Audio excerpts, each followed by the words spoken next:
నిన్న ఇప్పుడు సుప్రీంకోర్టు ఏర్పాటు చేసినటువంటి సిట్ ఏదైతే సిబిఐ లీడ్ చేస్తుందో అదేమో దీని మీద ఫైనల్ ఛార్జ్ షీట్ ఇచ్చినా సరే దాంతో సంతృప్తి చెందకుండా ఏపీ క్యాబినెట్ ఇప్పుడు ఇంకో సిట్ వేస్తానంటుంది.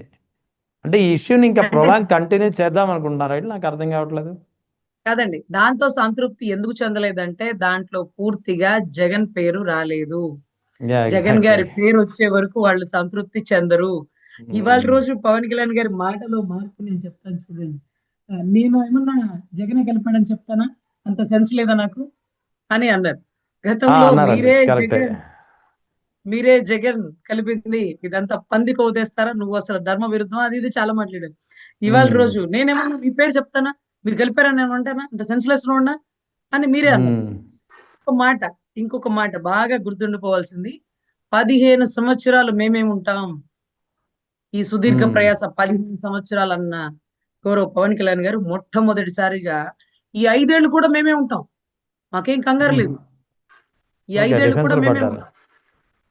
ఈ ఐదేళ్ళు కూడా మేమే ఉంటాం. మేము ఎందుకు అలా చేస్తాం? మా ప్రభుత్వం వచ్చిన 2 సంవత్సరాలు ఎందుకు అలా చేస్తాం?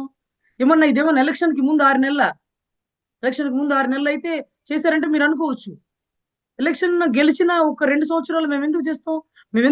మేము మారిపోం కదా, 3 సంవత్సరాలు మేమే ఉంటాం కదా, మరి ఎందుకు చేస్తాం అన్నారు. అంటే ఎలక్షన్ కి ముందు 6 నెలల ముందు చేస్తే అది ఇంకెలా ఉపయోగపడుతుంది అంటే, ఎలక్షన్ కి ముందు 6 నెలలు చెయ్యొచ్చు, ఎలక్షన్ కి అయిపోయిన ఇప్పుడు రెండు చేయకూడదు. సంవత్సరాలు ఎందుకు చేస్తాము, ఉండేది ఉమ్, 5 సంవత్సరాలే. అవును, 15 నుంచి 5కి వస్తారు ఆయన.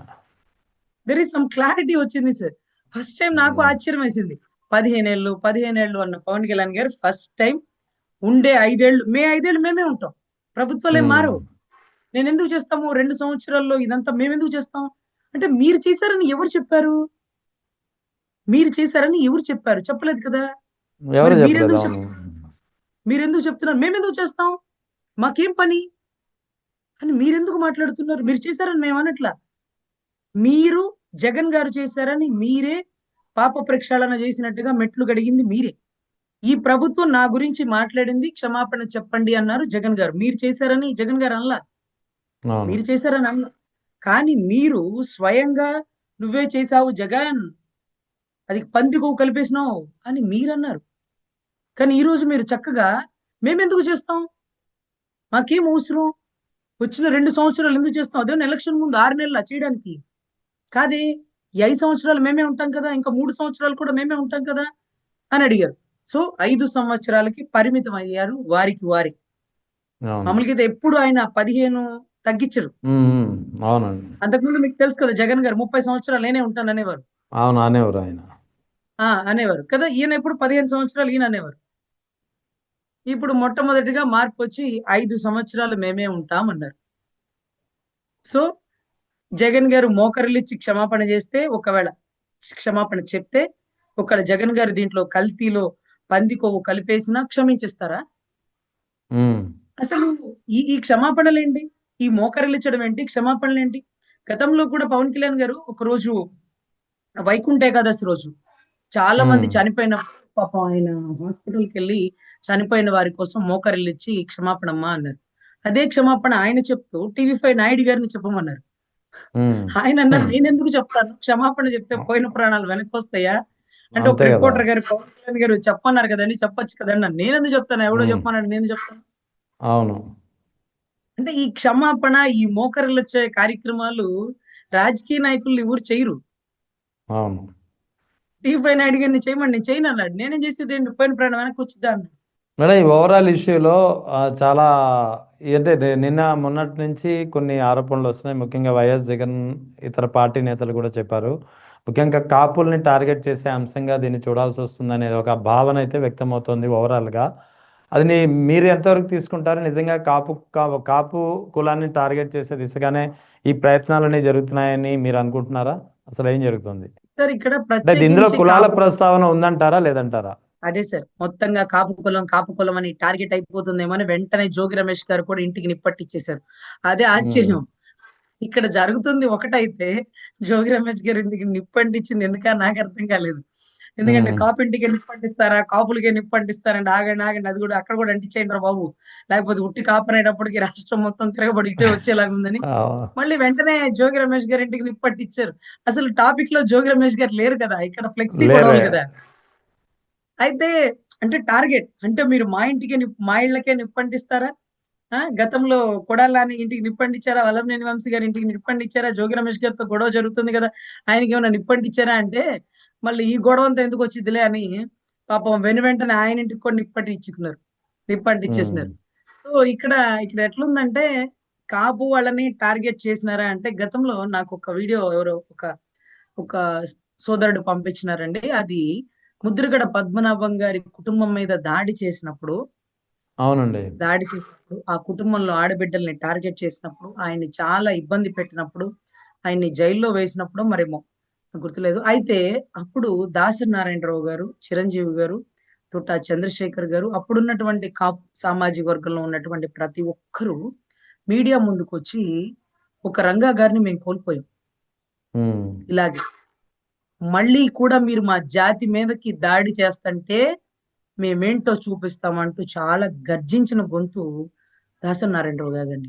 మళ్ళీ అలాంటి అవునండి. గొంతు నా కనుచూపు మేరలో నేను వినలేదు. ఏ నాయకుడిని, ఏ హీరోని కూడా దాసరి నారాయణరావు గారితో పోల్చలేమండి. ఎందుకంటే ఇక్కడ ఎన్టీ రామారావు గారైనా యాక్టర్, ప్రొడ్యూసర్ కాదు, డైరెక్టర్ కాదు. అంతేనండి. యాక్టర్ అంటే పనిచేస్తాడు, పేమెంట్ తీసుకుంటాడు. పనిచేస్తాడు, పేమెంట్ తీసుకుంటాడు. కానీ ఆయన ద్వారా ఎంతో మందికి జీవితాలు ఇచ్చిన వ్యక్తి. ఎంతో మందికి ప్రొడ్యూసర్లని, డైరెక్టర్లని, నటీనటులని తయారు చేసి సొసైటీకి అందించినటువంటి వ్యక్తి. ఉమ్, కులం ఒక గొప్ప నాయకుడండి. ఆయన్ని కోల్పోయిన తర్వాత తెలుస్తుంది అంత గట్టిగా మాట్లాడే నాయకులు లేరు. రాజకీయాలకు అతీతంగా చాలా స్ట్రాంగ్ గా మా జాతి మీద దాడి చేస్తావు నువ్వు అని మాట్లాడే విజువల్ వీడియో చూస్తుంటే రోమాలు లెక్క పొడుస్తున్నాయండి. ఈరోజు అంబటి రాంబాబు గారి మీద దాడిని ఆయన మాట్లాడిన దానికి అని మనం అనుకోవచ్చు. ఆయన మాట్లాడాడు, అందుకే కోపంతో జరిగింది. కానీ ఆయన మాట్లాడిన వెంటనే ఆయనంతటా ఆయన క్షమాపణ చెప్పాక కూడా అవును. గౌరవ ఎమ్మెల్యే ఇంటి మీదకెళ్ళి ఆ మళ్ళీ మాట్లాడితే మళ్ళీ దాడి చేస్తాం. చూసావా? ఉమ్, మొగోడివైతే ఐఎమ్ రమ్మంటావా? ఆడోళ్ళొచ్చారు నీకోసం, ఆడోళ్ళొచ్చారు నీకోసం, రా బయటికి, దమ్ముంటే రా బయటికి అంటూ ఆవిడ ఒక 100 మంది ఆడవాళ్ళని చెప్పులు తీసుకొని వెళ్తుంటే ఒకరోజు జడ్జి గారు ఆ విజువల్ లో ఉన్న ఆవిడ ఎవరు అంటే ఆవిడ ఎమ్మెల్యే. అరే రాజ్యాంగబద్ధ పదవిలో ఉండి ఈ మాదిరిగా ఈ మాదిరిగా నిప్పంటిచ్చే కార్యక్రమాల్లో ఈవిడ ముందున్నారా? తప్పు కదా. ఉమ్, ఇప్పుడు కార్యకర్తలు వెళ్ళిపోయారండి నాకు తెలీదు, అరే ఉమ్, వాళ్ళకి కోపాలు వస్తుంటాయి నేను సంభాళిస్తాను అని చెప్పాలి. అంతే కదా. అలాంటిది ఆవిడ స్వయంగా వెళ్ళి, ఆవిడ భర్త స్వయంగా వెళ్ళి, ఆవిడ వర్గాలు స్వయంగా వెళ్ళి కార్లు పగలు కొట్టిన వీడియోలో ఉన్న వాళ్ళు, కార్పొరేటర్లు, ఒక స్థాయి చైర్మన్లు, ఇలా ఇంతమంది ఉండగా అందులోనూ మీరు చూసుంటే ఆ ఎమ్మెల్యే అలా మాట్లాడింది ఓకే. తర్వాత ఆ ఎంపీ గారు ఎవరు, మన పెమ్మసాని చంద్రశేఖర్ గారు, ఉమ్, ఆయన ఉమ్. ఏం మాట్లాడారు? ఆయనైతే ఏకంగా 24 గంటల్లో సినిమా చూపిస్తారంట. ఆయన డైరెక్టర్. ఇది ఇది ట్రైలర్ మాత్రమే సినిమా ఉంటది అని చెప్పి. పెమ్మసాని చంద్రశేఖర్ గారు మాట్లాడతారు, 24 గంటల్లో సినిమా అంటే ఏంటో చూపిస్తారంట. ఉమ్, బాగుంది. లేకపోతే మా ట్రీట్మెంట్ ఎలా ఉంటుందో చూపిస్తారంట. ఆయన అవునండి. డాక్టర్ గా వచ్చాడా, డైరెక్టర్ గా వచ్చాడా సినిమాలు చూపించడానికి, లేకపోతే ట్రీట్మెంట్లు ఇవ్వడానికి? ఒక రాజకీయ నాయకుడు అలా మాట్లాడడం మీరు తప్పు, అసలు ప్రజా విరుద్ధం. లేకపోతే ఇంకొకటో చక్కటి పదాల పొందికతో స్టేట్మెంట్లు ఇవ్వాలి. ఒకళ్ళనొకళ్ళు ఇంత దారుణంగా సినిమాలు, ట్రీట్మెంట్లు, ఒక ఎంపీ స్థాయిలో ఉన్న వ్యక్తి. నేను ఒకటే చెప్తున్నా, మీకు ముందున్న గల్లా జయదేవ్ గారు 2 సార్లు ఎంపీ. అవునండి. ఈసారి అంగన్వాడీ టీచర్ గారు కూడా గెలిచినారు. పోలవరం ఎమ్మెల్యే కూడా గెలిచినారు. వాళ్ళెవరు మాకెవరికి తెలీదు, గెలిచినారు. గల్లా మాధవి గారు మాత్రం మాకు తెలుసా?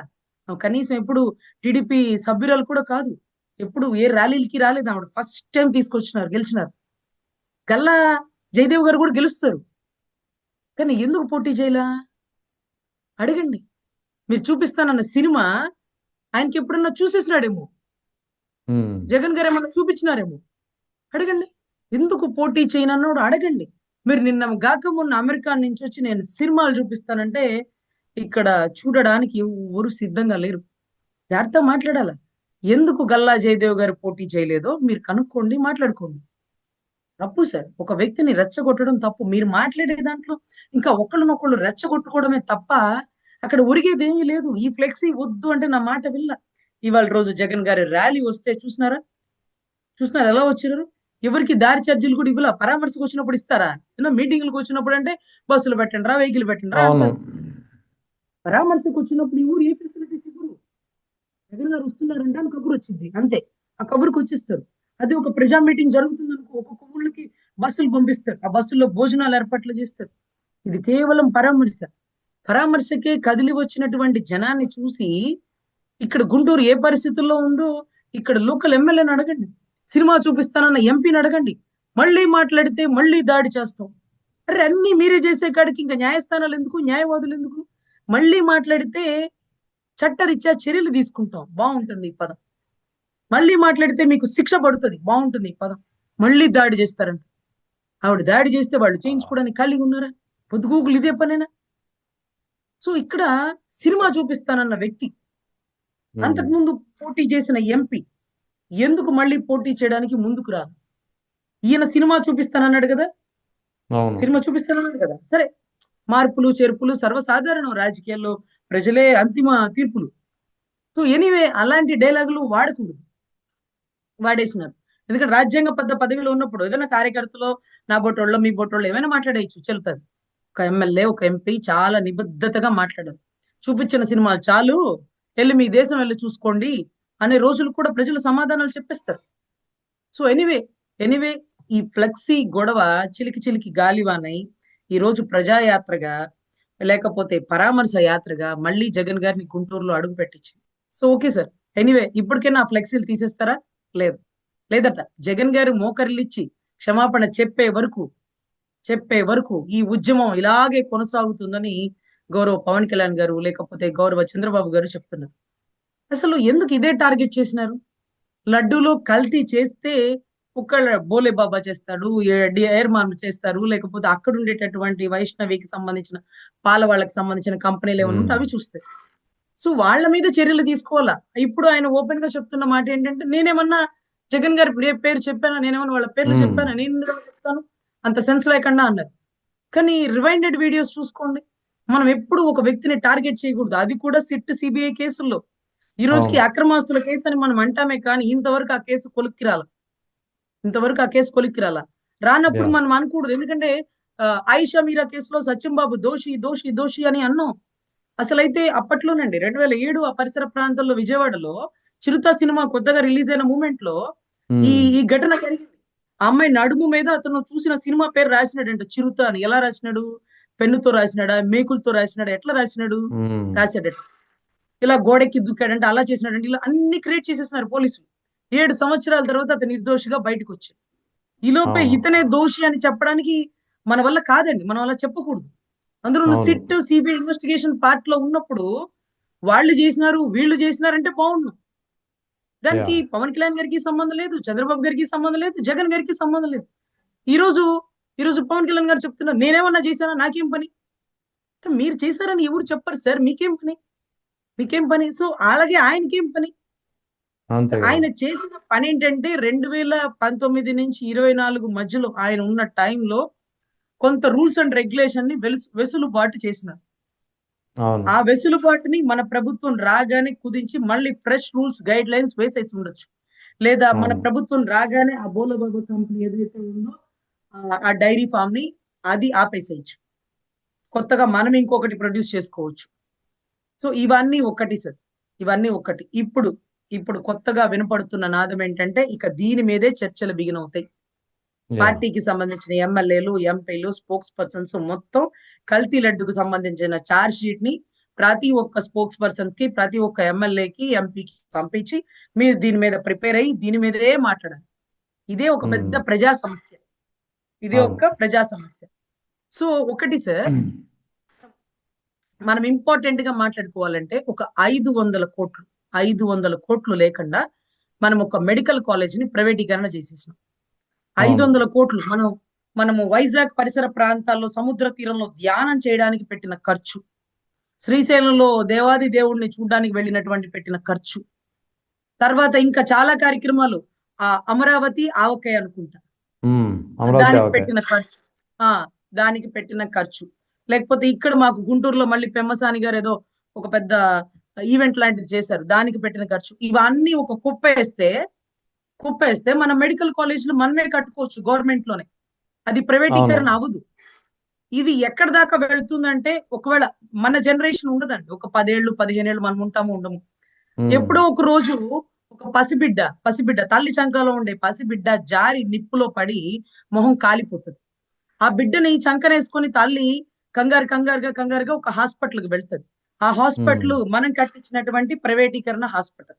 వెళ్ళగానే వాడు, "అమ్మా ఇదేమన్నా ధర్మాసుపత్రి అనుకున్నావా? డబ్బులియ్యి" అంటాడు. డబ్బులియ్యి అంటాడు. అప్పుడు ఆ తల్లి అవును. ఎవరిని డబ్బులు అడిగే పరిస్థితి లేదు. ఎవరికీ ఫోన్ చేసి చెప్పే టైము ఉండదు. పరిగెట్టుకుంటూ వచ్చేస్తుంది. ఉమ్, అప్పుడు, అప్పుడు గుర్తొస్తుంది. ఇది ధర్మాసుపత్రి కాదు. మనము అవును. బుద్ధి తక్కువయ్యి ప్రైవేట్ చేసినటువంటి ప్రైవేటీకరణ హాస్పిటల్స్ అని. ధర్మాసుపత్రి అంటే మనం డబ్బులు ఇవ్వక్కర్లా. అది గవర్నమెంట్ హాస్పిటల్. అంతే చక్కగా కదా. పోయి ఆధార్ కార్డ్ ఉంటే వెళ్ళిపోతుంది. చెల్తే ఎంత దూరమైనా. అటువంటిది ఆ పాపం ఈ టర్మ్ నుంచి ఈ టర్మ్ వరకు ప్రైవేటీకరణ చేసిన మనకే కొట్టేస్తుంది. 10, 15 సంవత్సరాల తర్వాత. పొలాల్లో సడెన్‌గా పాము కరిచేస్తది. అక్కడున్న వాళ్ళని, పొలాల్లో ఉన్న రైతులు గబగబా తీసుకొచ్చేసి హాస్పిటల్‌లో పెట్టేస్తారు. ఏ రైతు దగ్గర ఉమ్, డబ్బులు, ఫోన్ పేలు ఉండవు. అప్పటికప్పుడు ధర్మాసుపత్రికి తీసుకెళ్ళండ్రా వాడిని తొందరగా అంటారు. అంటే మారు మాట్లాడకుండా ట్రీట్మెంట్ ఇచ్చేటటువంటి హాస్పిటల్. మన డబ్బుతో కట్టుకున్నదే. ఎవరు బాబుల సొమ్ము తీసుకొచ్చి ఇవ్వరు. ఎవరి ఎవరి కంపెనీలో లాభాలు ఇవ్వరు. మనం కట్టిన పన్నుల్నే గవర్నమెంట్ హాస్పిటల్, గవర్నమెంట్ స్కూల్స్. అలాంటి ధర్మాస్పట్లని పక్కన పెట్టేసి, ఈరోజు ప్రైవేటీకరణ చేస్తే, ఈరోజు ఎన్ఆర్ఐకెళ్ళాలన్నా, కాటూరికెళ్ళాలన్నా కొద్దో గొప్పో డబ్బులు పెట్టుకోవాలి. అదే మా జీజీహెచ్ గవర్నమెంట్ హాస్పిటల్‌కి వచ్చారనుకోండి, రూపాయి పెట్టక్కర్లా. డాక్టర్స్ అవును కదా. అల్లాటప్ప డాక్టర్లు చాలా సీనియర్స్ ఉంటారు. చాలా సీనియర్స్ అక్కడ ఉద్యోగం రావాలంటేనే వాళ్ళకుండే సబ్జెక్టు అల్లటప్ప హాస్పిటల్స్‌లో ఉండే వాళ్ళకుండదు. అంత గొప్ప డాక్టర్లుంటారు. సో, ఇటువంటి వాటి మీద ఆలోచించాలి. ఇటువంటి వాటి మీద ఫైట్ చేయాలి మనం. తప్పు. కోటి సంతకాలు కలెక్ట్ చేసినప్పుడు నాకనిపించింది. ఒక సంతకం నేను కూడా పెడితే బావుండు. అలా పెట్టకపోతే ఆ పాపం ఇవాళ కాకపోతే రేపైనా ఏదో ఒక రోజు ఏదో ఒక తల్లి ఆవేదనగా బిడ్డను తీసుకొచ్చినప్పుడు వాళ్ళు డబ్బులు అడిగితే చీచీ దరిద్రులు. ఆ టైంలో ఆ హయాంలో ఈ హాస్పిటలన్నీ ప్రైవేట్ చేసి పడేశారు. అదే ధర్మాస్పటల్‌గా ఉండుంటే ఈరోజు ఈ కష్టాలు మాకొచ్చుండేవి కాదు అని ఆ తల్లి తిట్టుకునే తిట్లు ఈ హయాంలో ఉన్నటువంటి ప్రతి రాజకీయ నాయకుడికి తగులుతాయండి. తప్పు మనకి. మన దగ్గర 500,00,00,000 లేవా? మరి కొన్ని వేల కోట్లు పెట్టి మనము అదేంటది మనం అమరావతి మొత్తం మనం ఉద్ధరించేస్తామనేమే 500,00,00,000 లేవా? ఉమ్, 2,700 ఖరీదైన కోట్లు. 2,700,00,00,000 ఖరీదైనటువంటిది గీతం యూనివర్సిటీ ఆనుకున్నటువంటి భూముల ఖరీదు. ఇవి బాలకృష్ణ గారి అల్లుడికి యూనివర్సిటీ ఆనుకునే దారాదత్తం. ఉంది కదా! మరి తప్పేంటి? అది విద్యా సంస్థలకే కదా! అన్నారు. అదేంటి సార్ 2,700,00,00,000 ఖరీదైన భూములవి ఆయనకెందుకివ్వాల? అదేమన్నా ఆంధ్ర యూనివర్సిటీనా? ఫ్రీగా చదివిచ్చే విద్యా సంస్థలా? 5,00,000 ఫీజులు, 10,00,000 ఫీజులు, టర్మ్ ఫీజ్ కట్టకపోతే ఎగ్జామ్ కూడా క్యాన్సెల్ చేసేసే పరిస్థితుల్లో ఉన్నటువంటి యూనివర్సిటీలవి. అవేం అవును. వృధాగా చెప్పట్లా. వాళ్ళకెందుకు దుబ్బి పెట్టాలా? ఒకాయనేమో నేను రూపాయికి ఇచ్చేస్తాను, 10 పైసలకి ఇచ్చేస్తాను కంపెనీలకంటారు. ఇంకొక అల్లుడేమో 2,700,00,00,000 ఖరీదు భూమి తీసేసుకుంటా. బాలయ్య బాబు అల్లుళ్ళ కోసమే ఈ ప్రభుత్వాన్ని ఫార్మ్ చేసినట్టుంటది. సో, ఖచ్చితంగా ఎక్కడ తప్పు జరిగినా తప్పుని తప్పు అనాలి. ప్రభుత్వ సొమ్ముని ఎవరు వేస్ట్ చేయకూడదు. ఈ విషయం, ఈ లడ్డు కల్తీ విషయం సిట్టు, సీబీఐ చూసుకుంటది. తప్పు చేసింది జగన్ గారైనా, పవన్ గారైనా ఎత్తి లోపలేస్తుంది. ఇది మన రాష్ట్ర సమస్య గాదు. దేశ ప్రతిష్ట అయిన సమస్య. సో, ఖచ్చితంగా యా. కన్సిడర్ చేస్తారండి. దీని గురించే మనం పదే మాట్లాడుకుంటూ ఇంపార్టెంట్ అయిన విషయాలు.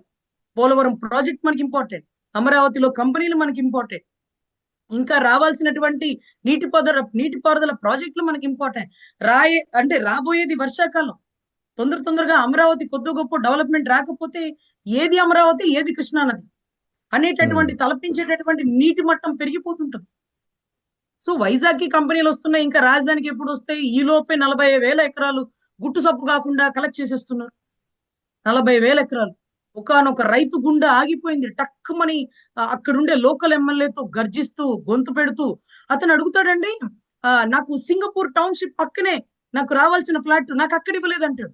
నాకు చాలా ఆశ్చర్యం వేసిందండి. ఏది సింగపూర్ ఎప్పుడు అవుతది? సింగపూర్ నేను చూడను. నా వయసుకి నేను చూడలేను. ఒక 20 ఏళ్ళకి, 30 ఏళ్ళకి నేను ఎప్పటికి చూస్తాను. కర్ర పట్టుకొని ఎళ్లి చూడాలా. అవును. సింగపూర్ టౌన్‌షిప్ దగ్గర రావాలి అన్న ఫ్లాట్ అతని వయసు ఒక 60 సంవత్సరాలేమో. సో, అంత బాధ, ఆవేదనతో ఉన్న రైతు గుండె ఆగిపోతే ఒక్క టీవీ ఛానెల్‌లో చూపించల. ఒక్క ఎమ్మెల్యే ఎంపీ, అది అసలు ఎవరి చావు, ఎవరికి సంబంధం దానికి? అది ఒక ప్రభుత్వ హత్య లాంటిది. ప్రభుత్వాన్ని గర్జిస్తూ గుండాగి చనిపోయాడు, ఆన్ స్పాట్ లో చనిపోయాడు. అదే ఒక ఉద్యోగస్తుడు ఉద్యోగంలో చనిపోయినా, ఇంకో దగ్గర చనిపోయినా, ఇంకో దగ్గర చనిపోయినా, వర్క్ లో చనిపోయిన ప్లేస్ కి సంబంధించిన కాంపన్సేషన్ వచ్చేస్తుంది. వర్కింగ్ ప్లేస్ అది. అవును, ఎగ్జాక్ట్లీ. అలాంటి గర్జిస్తున్న మూమెంట్ లో చనిపోయాడు ఆ రైతు. సో ఇక్కడే 33,000 ఎకరాలు ఇంతవరకు అతిగతి లేని పరిస్థితుల్లో ఇంకా కూడా 40,000 ఎకరాలు కలెక్ట్ చేస్తూ వీటి గురించి మనం మాట్లాడకుండా ఆ రైతుల ఆవేదనలు, గతంలో 33,000 ఎకరాలు వచ్చినప్పుడు కళ్యాణ్ గారు ధర్నా చేసింది దానికోసమే ధర్నా చేసింది. ఈ రోజు 40,000 ఎకరాలు ఏ రైతు ఎందుకు ప్రశ్నించట్లా? వాళ్ళకి నమ్మకం ఉందా? సో ఎనీవే, ఇవన్నీ చాలా ఇంపార్టెంట్ రైట్. అండి. సో వీటి గురించి మేడం, మనం ప్రస్తావించకుండా సిట్ సిబిఐ ఇన్వెస్టిగేషన్ లో మనం కూడా ఆన్ డ్యూటీలో వెళ్ళిపోదాం, ఆన్ డ్యూటీలో మనం కూడా ఉందాం. ఈ సిబిఐ ఛార్జ్ షీట్ ని బట్టి కొట్టండి, ఇదే చదవండి, ఇదే ప్రశ్నించండి. జగన్ గారు మోకరిల్లిచ్చే వరకు ఈ ఉద్యమం ఆగకూడదు అంటే ఆయన మోకరిల్లిచ్చుడు. ఈ 3 ఏళ్లు కూడా ప్రతిరోజు అధికార ప్రతినిధులు, ఎమ్మెల్యేలు, ఎంపీలు బయటకు వచ్చి నీ బుద్ధి జ్ఞానం ఉందా జగన్, నువ్వు లడ్డూలో కల్తీ కలిపేస్తావా అనుకుంటే ఇదే మాట్లాడుకుందాం. దానివల్ల ఎవరికి నష్టం? ప్రజలకి నష్టం. మనల్ని ఓట్లేసి గెలిపించిన ప్రజలకి ఏం పని చేస్తారా బాబు అంటే, సిట్ సిబిఐతో పాటు కలిసి పనిచేస్తాం. సిట్ సిబిఐతో పాటు కలిసి పనిచేస్తాం. వాళ్ళు జీతాలు తీసుకున్నా మేము ఫ్రీగా పనిచేస్తాం. మేము అది తప్ప ఇంకోటి మాట్లాడం. మాకు శివ, అదే కావాలి. ఇందాక మీరు మాట్లాడుతూ అన్నారు, దాసరి నారాయణరావు లాంటి ఒక మహానాయకుడిని మళ్ళీ మేము చూడలేం మా కులంలో, మా జాతిలో, జాతి కోసం అంత తెగింపుగా మాట్లాడిన వ్యక్తి అంటున్నారు కదా. మరి ఇప్పుడు కాపుల పరిస్థితి ఏంటి మీ దృష్టిలో? అటువంటి నాయకుడు ఇంకా లేడు అని మీరే అన్నారు కదా. మరి ఎవరు మార్గనిర్దేశం చేస్తారు? సార్, ఇక్కడ కాపు నాయకుడు అంటే మీకు తెలుసు, మందకృష్ణ మాదిగ గారు ఒక గొప్ప నాయకుడు. తర్వాత ఎవరు మన ఏదైతే హోమ్ మినిస్టర్ అనిత గారికి కష్టం వచ్చింగానే ఆయన వచ్చేసినారు. అదే అవును, ఇప్పుడు కాపు చూశాను. కూడా ఒక నాయకుడు వస్తే, అంటే ఉంటే ఈ రోజు ఆ అమ్మాయి మౌనిక అనుకుంటా, అంబటి రాంబాబు గారి కూతురు. ఆ అమ్మాయి అవునండి. కన్నీటి పర్యంతం అయినప్పుడు ఆయన కూడా ఎవరో ఒక నాయకుడు మనకంటూ ఉంటుంటే ఆయన అలా బయటకు వచ్చి ఖచ్చితంగా గర్జించేవారు. ఎందుకు తల్లి వాళ్ళని అడుగుతావు, ఎందుకు అమ్మ ఏడుస్తావు, మీ నాన్నగారు అంటే అన్నారు, తప్పు చేసినారు, క్షమాపణ చెప్పినారు, పొరపాటున వాళ్ళ మీద వాళ్ళు ఆయన మీద దాడి చేస్తే అన్నారు, నువ్వు బాధపడతావు ఎందుకు, ఇల్లు నిప్పు పెట్టిన వాళ్ళు ఊరుకుంటావా, ఇది కులం మీద దాడిగా మేము భావిస్తాము అంటూ గట్టిగా గర్జించేవాళ్ళు. అంటే ఒక జాతిని ఏం చేద్దాం అనుకుంటున్నారు మీరు? ఇది ఒక జాతి మీద దాడి అని చాలా గట్టి మాటలు మాట్లాడినారండి ఆయన. నిజంగా నేను మళ్ళీ లైఫ్ లో అలాంటి నాయకుడిని చూడలేనండి. అంత రైట్. గొప్ప వర్డింగ్ ఆయన. ఆ టైంలో చిరంజీవి గారు ఏదో షూటింగ్ లో ఉన్నారట. రండి గబక్కన ముద్రగడ పద్మనాభం గారికి సంబంధించిన మీటింగ్ జరుగుతుంది, పిలవండి చిరంజీవి గారిని అని అందరిని పిలిపించి మాట్లాడి గర్జించాడండి ఆయన. సో ఈ రోజు ఒక కాపు ఆడబిడ్డ కన్నీటి పర్యంతం అవుతూ పవనన్నా అని ప్రశ్నించింది అంటే, ఎందుకు ప్రశ్నించింది? అంటే, నా పెళ్లికి పవనన్న రావాలి, నువ్వేం చేస్తావో నాకు తెలీదు అని వాళ్ళ నాన్నని మంకు పట్టు పట్టి ఆ పవనన్నని పిలిపించుకుంది. చూడు తన భర్తకి చూపించింది, నా కోసం వచ్చాడు చూడు మా పవనన్న అని. అట్లాంటి పవనన్న కూటమిలో ఉన్నప్పుడు పక్కన ఉండే టీడీపీ వ్యక్తులు ఎవరైతే నిప్పు పెట్టి దాడి చేస్తే అక్కడ లోపల బందింకానా ఉన్నటువంటి పసిబిడ్డలు, ఏమ్మా పవన్ మామ చేపించినాడా అంటే, తప్పు పవన్ మామ చేపించారు, పక్కన ఉండే టీడీపీ వాళ్ళు చేపించారు, కానీ పవన్ మామ స్పందిస్తారు, ఖచ్చితంగా ఈ నిప్పులు పెట్టడాన్ని తప్పు, ఈ సంస్కృతి లేదు అని అడుగుతారు, చెప్తారు అని నువ్వు మాట్లాడన్నా, నువ్వు చెప్పన్నా అని ఆ ఆడబిడ్డ నిలదీసింది. ఆఖరికి సుజనా చౌదరి గారు బయటకు వచ్చి, బీజేపీ వ్యక్తి బయటకు వచ్చి ఆయన చెప్పారు, ఈ నిప్పు పెట్టే సంప్రదాయం ఎక్కడి నుంచి వచ్చింది, ప్రజాస్వామ్య విరుద్ధంగా ప్రతిపక్ష నాయకుల ఇళ్ల మీద దాడులేంటి, దీన్ని పూర్తిగా ఖండిస్తున్నాం, దీనికి మాకు సంబంధం లేదని వాళ్ళు ఓపెన్ స్టేట్మెంట్ ఇచ్చేసినారు. అది కేవలం టీడీపీకి వైసీపీకి జరుగుతున్న గొడవే. దాంట్లో జనసేనని మీరు పూసుకోండి, మీరు మాట్లాడండి, మీరు తిట్టండి, మీరు దీని గురించి అడగండి, మీరు అంబటి రాంబాబు ఇంటి మీద దాడి చేయండి అని పిచ్చ స్టేట్మెంట్లు ఇచ్చిన వాళ్ళు చేయరు జనసైనికులు. ఎందుకంటే అక్కడ ఎన్టీ రామారావు గారి విగ్రహం దగ్గర ఒక్క పార్టీ అతను లేరండి. ఆ తగలబెట్టిన దాంట్లో విజువల్ లో కూడా ఎక్కడ లేరు, ఎవరు పోలా. ఎందుకంటే ఈ ఊరు అతను రాంబాబు గారు, ఈ ఊరు అతన్ని ఖమ్మంలో ఒకసారి ముట్టడి చేసి దాడి చేసినారు, మీరు కూడా వినున్నారు. ఖమ్మం మంది కాదు కాబట్టి, ఖమ్మంలో ఎవరు లేరు కాబట్టి ఆయన వచ్చేసినారు. అదే ఇక్కడ రంగా గారి విగ్రహ పరిసర ప్రాంతాల్లో ఆయన మీద జరిగిన దాడి, ఆయన దానికి మాట్లాడినటువంటి తీరు, వెంటనే బయటకు వచ్చి క్షమాపణ చెప్పినటువంటి విధానం, దాని తర్వాత రూల్ ప్రకారం అరెస్ట్ చేయాల్సి వస్తే లీగల్ గా కస్టడీకి తీసుకోవచ్చు, కానీ ఇంటికెళ్ళి ధ్వంసం చేసేసి మేమింతే, మేము దాడి చేస్తాం, మళ్ళీ మాట్లాడితే మళ్ళీ దాడి చేస్తాం, ఒక్కొక్కళ్ళు సినిమాలు చూపిస్తామని, ఒక్కొక్కళ్ళు ఉమ్, ట్రీట్మెంట్లు ఇస్తామని. సో ఇదంతా కూడా అవతల వాళ్ళని రెచ్చగొట్టినట్టు అయ్యి ఆఖరికి జగన్ గారు వచ్చి వాళ్ళ ఇంటికి వచ్చి ప్రెస్ మీట్ పెట్టాల్సి వచ్చింది. ఎక్కడ దాకా తీసుకెళ్లారు? మీరు జగన్ గారిని పిలిపించడం కోసమే ఆ ఫ్లెక్సీ కట్టినట్టుగా ఉంది. దీని గురించి రైట్. చంద్రబాబు గారు కూడా అందరితో టెలికాన్ఫరెన్స్ లో తిడుతున్నారు. ఎందుకు మీరు అలా రెచ్చగొడుతున్నారు? ఈ సెకండ్ కేటగిరీ ఉండే నాయకులు చేస్తున్న పనులా ఇవి? కూటమిని ఉమ్, జాగ్రత్తగా కాపాడుకొని ముందుకు తీసుకెళ్లాలంటే ఏంటి మీరు చేసే పనులు అంటూ ఆయన అడుగుతుంటారు. కానీ ఇది ఎవరి డైరెక్షన్ తో నడుస్తుందో ఈ కథా స్క్రీన్ ప్లే దర్శకత్వం మాకైతే తెలియట్లా. కానీ చాలా తప్పు జరుగుతుంది. కూటమికి చాలా మైలేజ్ రైట్. పడిపోయింది. చాలా మైనస్ లోకి వెళ్తుంది. మీరు రైట్. దయచేసి ఆలోచించుకోండి. అంత గర్జించే పవన్ కళ్యాణ్ గారు కూడా తగ్గి తగ్గి 15 సంవత్సరాలు అనే వ్యక్తి కూడా ఈ 5 సంవత్సరాలు మేమే 5 ఉంటాం. సంవత్సరాలకు పరిమితమైంది. ఎందుకు నేనెందుకు ఆయన పేరు సంబోధిస్తా? నాకేమన్నా సెన్స్ లేదా? నేనెందుకు జగన్ గారిని అంటాను?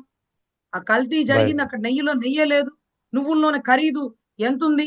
నెయ్యి ఖరీదేంటి ఇంతుంది? అప్పుడే అక్కడ ఉండే గుడి వాళ్ళు చెప్తే ఎక్కడో కల్తీ జరుగుంటదని నేను అప్పటికప్పుడు కాషాయ వస్త్రాలు ధరించి నేను అవంతా క్లీన్ చేసి ఉమ్, ప్రక్షాళన చేశాను అని ఆయన ఓపెన్ స్టేట్మెంట్ ఇచ్చాడు. ఇప్పుడు రైట్ వీళ్ళు మేడం. గత స్టేట్మెంట్ తీసి ట్రోలింగ్ చేస్తున్నారు. అంటే రైట్. మనం మాట్లాడేటప్పుడు అక్కడ ఉండే తిరుపతి వాసులు చెప్పినారా? లేకపోతే ఉమ్, చంద్రబాబు గారు చెప్పినటువంటి పంది కొవ్వు ఆయన అన్నారు, ఈయనన్నారు, విద్యాశాఖ మంత్రి అన్నారు. సో చాలా జాగ్రత్తగా మాట్లాడాల్సినటువంటి పదాలు. అంటే తిరుమల తిరుపతి దేవస్థానం రాష్ట్రంలో ఉందే కానీ ఇది ప్రపంచ సంపద, దేశ సంపద. అవును. దీని గురించి మనం ఎట్లంటే ఎట్లా మాట్లాడకూడదు. దీని గురించి రైట్ మేడం. ఐక్యరాజ్య రైట్. సమితిలో చర్చిస్తున్నారు. ఐక్యరాజ్య సమితిలో ఓకే పందికొవ్వు మేడం. కలిసిన థ్యాంక్ యూ. అయోధ్య లడ్లు తీసుకున్న వ్యక్తులు చాలా మంది విదేశాలకు వెళ్ళిపోయినారు. ఉమ్, ఆ రోజు మేము తిన్న లడ్డులో పందికొవ్వు ఉందా? యానిమల్ ఫ్యాట్ అన్నారు. యానిమల్ ఫ్యాట్ అన్నారా? యానిమల్ లో ఏ యానిమల్? దాంట్లో పందని మీరు ఎలా నిర్ధారించారు? ఏ యానిమల్ కలిసింది? అదేమన్నా చెప్పారా దాంట్లో? దాంట్లో ఒక సిట్ సిబిఐ రిపోర్ట్ లో పంది కొవ్వు ఉంది, పంది కొవ్వే ఉందని వస్తే మళ్ళీ ఈ రిపోర్ట్ కాదు ఇంకా కమిటీలు ఎందుకు వేస్తారు? ఇక్కడే వాళ్ళు అనుకున్న ఆన్సర్ వస్తే బాగుండు కదా. మళ్ళీ ఇంకొక ప్రత్యేకమైన రిపోర్ట్ వేయరు కదా. ఇప్పుడు యా. ప్రత్యేకమైన కమిటీ వేసి మళ్ళీ దాంట్లోంచి పంది కొవ్వు లేదన్న రిపోర్ట్ లోంచి మళ్ళీ ఏదో ఒక కొవ్వు బయటకు తీయాల్సిందే అని రైట్. ప్రత్యేకమైన కమిటీ అంట. ఈ కమిటీకి ఎన్ని కోట్లు ఖర్చు అవుతుంది? ఈ కమిటీ రైట్ ద్వారా మేడం. మీరు ఏం తెలుసుకోవాలనుకుంటున్నారు? సొసైటీకి ఏం మెసేజ్ ఇవ్వాలనుకుంటున్నారు? చాలా దారుణం సార్ ఇది. విలువైన రైట్. సమయాన్ని ప్రజానాయకులు ప్రజా సమస్యల మీద చర్చించండి, పోలవరం మీద చర్చించండి, అమరావతి అభివృద్ధి మీద చర్చించండి, బిడ్డల భవిష్యత్తు మీద చర్చించండి. రైట్. అంతేగాని సిట్స్ సిబిఐ చేయాల్సిన పని మేం చేస్తాం, మా స్పోక్స్ రైట్. పర్సన్స్ చేస్తారు, మా ఎమ్మెల్యేలు చేస్తారని మీరు వకాలతులు పట్టుకోకండి. ఆ చార్జ్ రైట్ షీట్ మేడం. పాపం వాళ్ళకి ఏ పేజీ ఎటు నుంచి చూడాలో ఎలా చదవాలో తెలియట్లా. మీరు బట్టి రైట్. కొట్టి థ్యాంక్ దాని యూ. గురించి ప్రతి ఒక్కడని మాట్లాడండి మాట్లాడండి అంటే ఏది మాట్లాడాలో ఏది మాట్లాడకూడదో ఏం జరుగుతుందో వాళ్ళకి అర్థం కావట్లేదు. కానీ నేర్చుకుంటున్నారు రైట్. నేర్చుకుంటున్నారు మాట్లాడుతున్నారు. అంటే కల్తీ జరిగింది, నెయ్యిలో నెయ్యి లేదు, వాస్తవం. కమిటీ రిపోర్ట్లు వస్తున్నాయి, ఎవరు చేశారో వాళ్ళని కూడా అరెస్ట్ చేస్తారు. ఇది జరగబోయేది. దీంట్లో మనం ఏం చేద్దాం రైట్ దాంట్లో మేడం. జగన్ గారు ఏమైనా ఉన్నారా? జగన్ గారికి సంబంధించిన భారతీయ సిమెంట్ కాకుండా భారతీయ నెయ్యి కంపెనీ ఏమైనా ఉందా? లేకపోతే వాళ్ళ కుటుంబంలో వాళ్ళు ఎవరైనా తయారు చేస్తున్నారా? లేకపోతే వైవి సుబ్బారెడ్డికి సంబంధించిన బినామీలు ఎవరైనా ఉన్నారా? లేరు కదా. ఎవరుంటే అరెస్ట్ చేసేయండి, కస్టడీలోకి అంతే తీసుకుని కదా. ఎంక్వైరీ చేయండి. రైట్. ఇటువంటి రైట్. విషయాలు మనము విలువైన రైట్. సమయాన్ని వేస్ట్ చేయకూడదు నా ఉద్దేశం సార్. ఈ ష్యూర్. టాపిక్ వదిలేస్తే దేవాది దేవుడు వెంకటేశ్వర స్వామిని ఉమ్, కాస్త ప్రశాంతంగా ఉండనిచ్చినట్టేనండి. లేకపోతే పొద్దుగూకులు ఎగ్జాక్ట్లీ. ఆ నెయ్యిలో అది ఉండొచ్చు. ఇప్పుడు అన్నం ఉడుకుతున్నప్పుడు ఒక మెతుకు చూసి మెత్తగా ఉందా ఉడికిందా అని చెప్తారు సార్. మొత్తం అంతా అవును. గిన్నె అంతా తీసేది. అలాగే అంతే కదా. ఇంత క్వాలిటీ లడ్డూలో 10 ఎంఎల్ఏనే తీస్తారు. 10 ఎంఎల్ లో ఏం తెలిసిద్ది అంటే తీయండి, ఒక 100 ఎంఎల్ తీయండి, ఒక 70 ఎంఎల్ అవును. తీయండి, టెస్ట్ చేయండి, దాంట్లో ఏమో తెలిసిద్దేమో. దాంట్లో మీరు ఇచ్చిన రైట్. తీసుకోరు. ఇప్పుడు బ్లడ్ టెస్ట్ చేయడానికి బ్లడ్ ఎంత తీస్తారండి? ఇంతలో ఏం అవును. జస్ట్. తెలుస్తుందంటే ఇంతలోనే తెలుస్తుంది. కలరా, మలేరియా, డెంగ్యూ, బ్లడ్ సెల్స్ అన్ని ఇంతలోనే తెలుస్తుంది. ఆ ఇంతలో ఏం తెలుస్తుంది? 10 ఎంఎల్ లో తెలియదట, తెలియకపోవచ్చు, తెలియచ్చట. తీసుకోండి, ఒక 100 ఎంఎల్ తీసుకోండి, 50 ఎంఎల్ తీసుకోండి, టెస్ట్ చేయండి. కాదట మళ్ళీ ఇంకొక రైట్. కమిటీ వేస్తారట. ఏంటో ఈ కమిటీల ఆంతర్యం